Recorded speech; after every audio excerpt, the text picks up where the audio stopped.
Topic number 3 we'll be covering comes from NBC New York. Headline reads, MTA hacked an April cyber attack, employee customer info not compromised. So I think a point of clarification, they don't know that rider information wasn't compromised.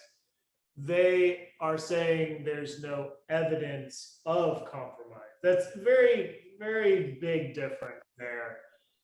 When you've been hacked, you don't know what the hacker got access to.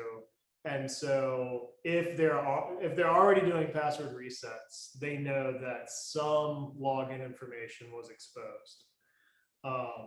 I think that this may be a bigger deal than they're letting on, because how many millions of people give their information over willingly to the MTA? A lot. This story might as well be called ransomware causes MTA service interruptions nobody notices. Mike, as a fellow customer of MTA, I'm actually kind of surprised that it wasn't a bigger deal. So I guess good on them for that. Yeah, I mean, I think this is the type of story that we're going to keep hearing about over the next few years. Be like, oh, by the way, it turns out hackers stole everything. And they've continued to exist in our systems for years. I don't expect this to go away. Does MTA even have a cyber team? Like how? I'm sure they do. Okay, but I don't know. This seems like a weird story. It was not ransomware. Are you insinuating that public sector doesn't take security as seriously as private sector? I'm insinuating that this story made it seem like the shop was being unmanned, and they're like, "Whoops, a daisy," and they're like, "We're gonna reset some passwords. Everything's okay." No, what was listed in the article was a 0-day vulnerability. Yeah, so someone was already in there.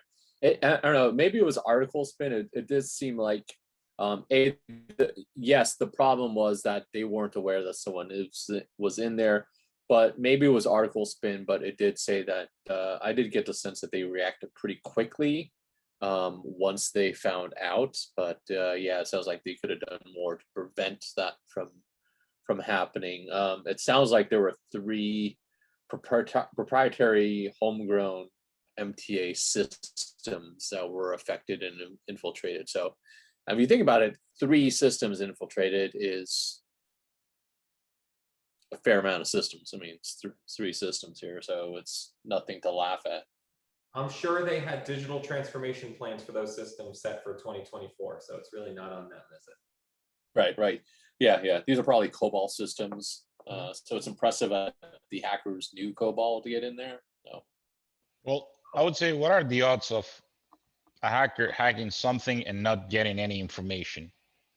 I mean, unless it's a white hat hacker doing some sort of exercise with prior knowledge, maybe, or consent. But I wouldn't sleep easy. Yeah. I mean, if I got my system hacked and there was no allegedly indication of any information being stolen. It doesn't work like that. At the same time, think about what private sector cares about, right? Private sector cares about reputational damage. You know, the MTA is not worried about reputational damage. What are they going to do? Piss people off? No, but Miguel's right. They've got into 3 systems. I mean, they got some data here. If you got into 3 systems, you probably got into at least 6. And each of those are probably powered by a database, so who knows what they have.